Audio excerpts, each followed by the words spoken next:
This is Mr. Wesley, and by the time most men see the dark side of divorce, it has already taken something they cannot get back. Not the money, not the house, not even the marriage itself, something quieter and more permanent than any of those, the version of themselves they were before the process began. The specific and irreversible ways that divorce after 50 changes a man's psychology, his identity, his capacity for trust, his relationship with his own future, changes that nobody in the legal process, nobody in the financial planning process, nobody in the social world around him names clearly enough or early enough for him to prepare for them. The lawyers told you what you would lose financially. The financial advisors told you what the settlement would cost. Nobody told you about the psychological ambush. Nobody told you about the identity erosion that runs quietly beneath the practical crisis and that continues long after the practical crisis has been resolved. Nobody told you about the specific and documented ways that the process of divorce itself, not just its outcome, but the process, the months or years of legal and emotional combat that constitute the experience of going through it, reshapes a man's interior architecture in ways that affect every relationship, every decision, and every morning for years after the paperwork is done. That is what today is about. The part nobody showed you before you walked into it. The dark side that was always there and that most men only see clearly when they are already standing inside its consequences. Stay with me, because in a few minutes I am going to give you the 4 specific psychological consequences of divorce after 50 that the cultural and professional conversation around divorce almost never addresses with honesty.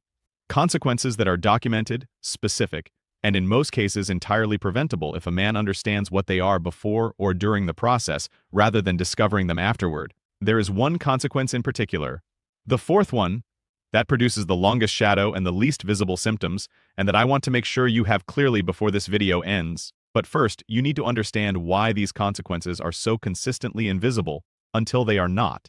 Why the dark side of divorce is as dark as it is specifically because the process of going through it makes the psychological damage almost impossible to see while it is being incurred. I am Mr. Wesley. This is Relational Insights, and this is the briefing you should have received before the process began. Let me give you the first consequence immediately because it begins before the divorce is final, and it is already running in a significant number of the men listening to this. The first consequence is what psychologists who study divorce trauma call identity siege, not identity loss. That comes later, and I will address it. Identity siege is the specific psychological state of a man whose sense of himself is under sustained attack from multiple directions simultaneously for an extended period of time.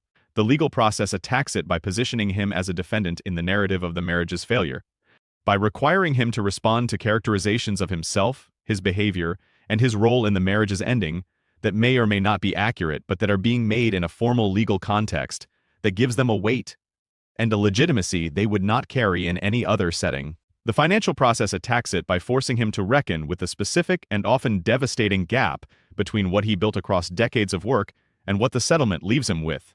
A gap that most men experience as a judgment on the value of their contribution, rather than as the mechanical outcome of a legal framework.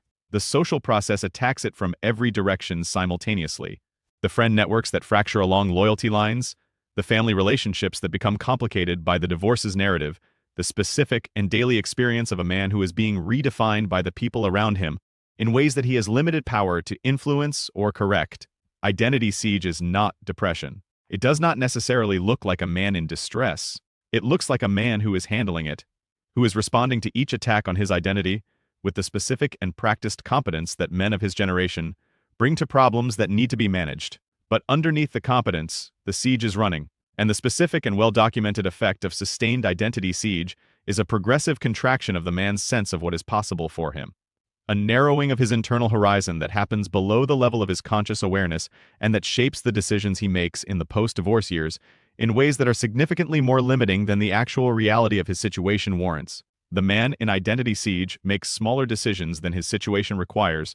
He accepts less than the landscape actually offers. He approaches new relationships, new professional opportunities, new possibilities for genuine engagement with the world with the contracted vision of a man who has been under sustained attack for long enough that his sense of what is available to him has shrunk to match the siege rather than the actual territory. And the siege, once it has been running long enough, does not automatically end when the legal process ends. It continues in the man's interior architecture long after the external sources of attack have stopped, because the contraction it produced has become the new baseline from which he is operating. Understanding identity siege is not the same as being immune to it, but it is the beginning of being able to identify it when it is running, and to resist its most consequential effect: the permanent contraction of a man's vision of what is possible for him, with the specific and honest knowledge that the contraction is a product of the siege rather than an accurate assessment of the landscape. The second consequence is trust erosion. This is the one that most men are aware of in some form, but that almost none of them understand precisely enough to address effectively. The divorce process, particularly when it is contentious, particularly when it involves legal and financial strategies that require the characterization of each party in the worst possible light, does something specific to a man's capacity for trust that the cultural conversation around post-divorce recovery almost never addresses with the clinical precision it deserves. It is not simply that the divorce makes a man less trusting of women or less trusting of intimate partnership. That is the surface version of the trust erosion, and it is the version that most men are aware of and that most post-divorce advice attempts to address. The deeper version, the one that is more consequential and less visible, is the erosion of the man's trust in his own judgment. The specific and sustained experience of discovering that the person he chose, the marriage he built, the life he was living inside, was not what he believed it was. That his assessment of the fundamental reality of his own most important relationship was wrong in ways that the divorce revealed, does something to a man's confidence in his own perception that goes significantly beyond the ordinary mistrust of a man who was hurt in a relationship. The man with eroded trust in his own judgment does not simply approach new relationships with caution. He approaches his own assessments of situations, people, and possibilities with a specific and persistent uncertainty that was not present before. He second-guesses his own readings of other people's intentions. He mistrusts his positive assessments because the last major positive assessment he made turned out to be wrong at a cost that was significant. He holds himself at a specific and protective distance from certainty about relationships, about people, about what is real and what is performance.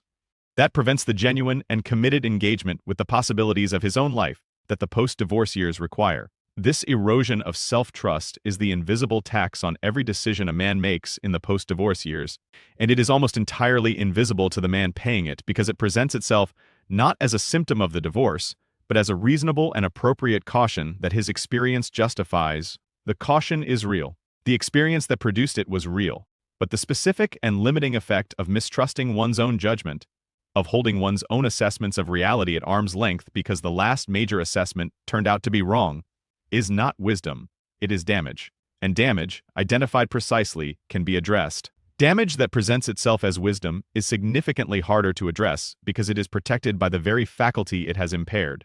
Picture this. There is a man I know, I will call him Kenneth, who was 63 when his divorce was finalized after 18 months of the specific and sustained legal and financial combat that contentious divorces produce. Kenneth had been, throughout his professional and personal life, a man of decisive and reliable judgment. People sought his counsel. His assessments of situations and people were trusted by the people around him in the specific and earned way that a man's judgment is trusted when it has been consistently reliable across decades of significant decisions. In the 2 years following his divorce, Kenneth made a series of decisions about his housing, about his finances, about a professional opportunity that arose in the first year after the settlement, that were smaller and more conservative than the man he had been before the divorce would have made. Not catastrophically wrong, just consistently below what his actual situation warranted. He told me that in each of those decisions, he had been aware of a specific hesitation that he could not fully account for. A pulling back from his own clearest reading of the situation, a deference to the most cautious available interpretation, a specific and uncharacteristic unwillingness to trust the judgment that had been reliable across 40 years of significant decisions. Kenneth was not aware that he was paying the trust erosion tax. He was aware that he was being careful. He framed it as appropriate caution following a significant life event. It was not caution. It was the specific and measurable contraction of a man whose trust in his own perceptions had been eroded by the experience of discovering that his most fundamental perception, his perception of his own marriage, had been wrong in ways that cost him enormously.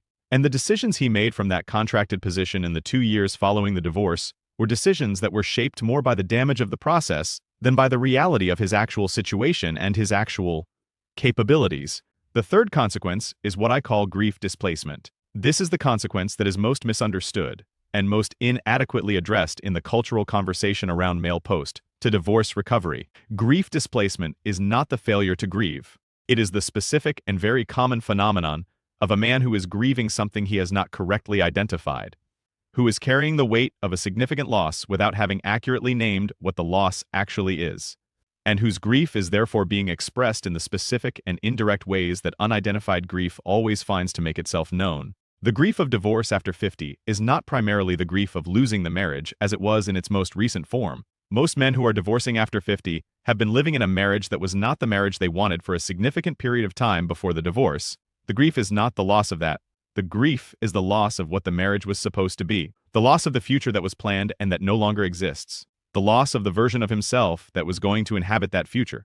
The retired husband, the grandfather in the family unit, the man whose life was going to have a specific shape that it will now not have, the loss of the decades of investment, not the money, though the money is part of it, but the specific and irreplaceable investment of years and effort and hope and genuine commitment that went into the building of something that did not produce what it was built to produce. That is the grief. And it is enormous. And most men are not grieving it correctly because they have not named it precisely enough to grieve it deliberately. They are instead experiencing it as the diffuse and undirected unhappiness of a man who knows something significant was lost, but who has not yet found the specific and honest language for what it was. The grief displaced into irritability, into the specific and chronic low-grade dissatisfaction that makes the post-divorce years feel gray rather than difficult, into the contracted decision-making of the identity siege and the trust erosion. As though the grief is running through every system of the man's interior life because it has not been given a specific and conscious channel to move through. Grief displacement resolves when the grief is correctly named and deliberately processed. Not quickly, not easily, but specifically and honestly. The man who can say clearly, I am grieving the future that was planned, the investment that did not return what it was built to return, the version of myself that was going to inhabit a life that no longer exists, is the man who can grieve those specific and real losses in a way that is finite and directional, rather than diffuse and indefinite. And the man whose grief is finite and directional is the man who eventually finishes it, rather than the man who carries it indefinitely in the displaced and invisible form that most men are carrying it. The fourth consequence is the one I told you at the beginning, produces the longest shadow and the least visible symptoms. I am calling it future blindness. And it is the specific and sustained consequence of the first three consequences running together long enough to produce a man who has genuinely lost the ability to see his own future clearly, not because his future is genuinely limited, not because the actual landscape ahead of him is as constrained as the identity siege and the trust erosion and the displaced grief have taught him it is, but because the combined effect of those three running simultaneously and largely without conscious recognition has progressively dimmed the internal vision through which a man projects himself forward into the possibilities of his own life. The man with future blindness is not depressed in the clinical sense. He is not in visible crisis. He is functional, managed, getting through it. He has simply lost the specific and animating quality of genuine forward vision. The capacity to see himself in a future that is genuinely worth building toward. That is the primary driver of a man's engagement with his own life. Future blindness is the dark side's most significant long-term consequence, because it is self-perpetuating in a way that the other three consequences are not. Identity siege resolves when the external sources of attack end. Trust erosion resolves when the judgment that was eroded is gradually confirmed as reliable through the accumulation of new experience. Displaced grief resolves when it is correctly named and deliberately processed. Future blindness does not resolve automatically because it is produced by the first three and sustained by their accumulated effect, rather than by any ongoing external source. A man in future blindness in the third year after his divorce is not in future blindness because the divorce is still attacking him. He is in future blindness because the attack of the process produced a contraction in his vision of what is possible that has become his new operating baseline, and that he is now living inside as though it were reality, rather than damage. The specific indicator of future blindness is this. The man who is in it cannot answer the question of what he is building toward with any genuine specificity or genuine conviction. He can describe what he is managing. He can describe what he is maintaining.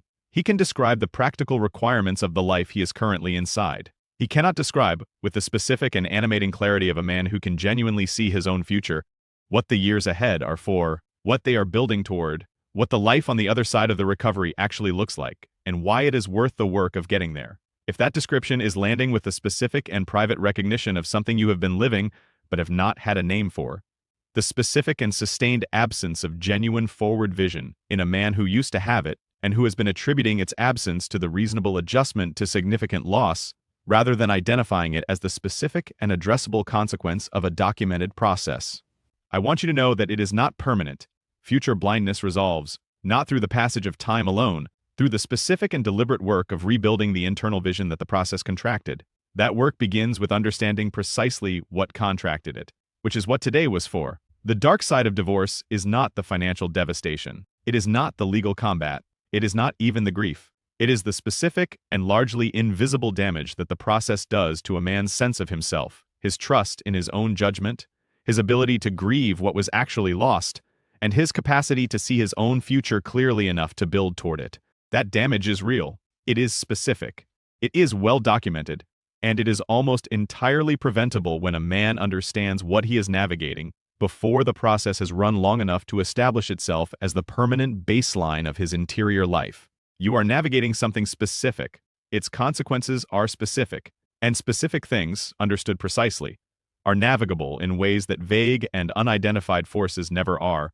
Drop a comment. Men, which of the 4 consequences I described today, the identity siege, the trust erosion, the grief displacement, or the future blindness, do you most recognize in your own experience of the post-divorce years, and what has been the most significant cost of it in your daily life? Subscribe to Relational Insights. Every week, Mr. Wesley breaks down the real and specific landscape of divorce after 50. Not the version the professional process shows you, but the complete and honest account of everything the process does that nobody in it is paid to tell you about.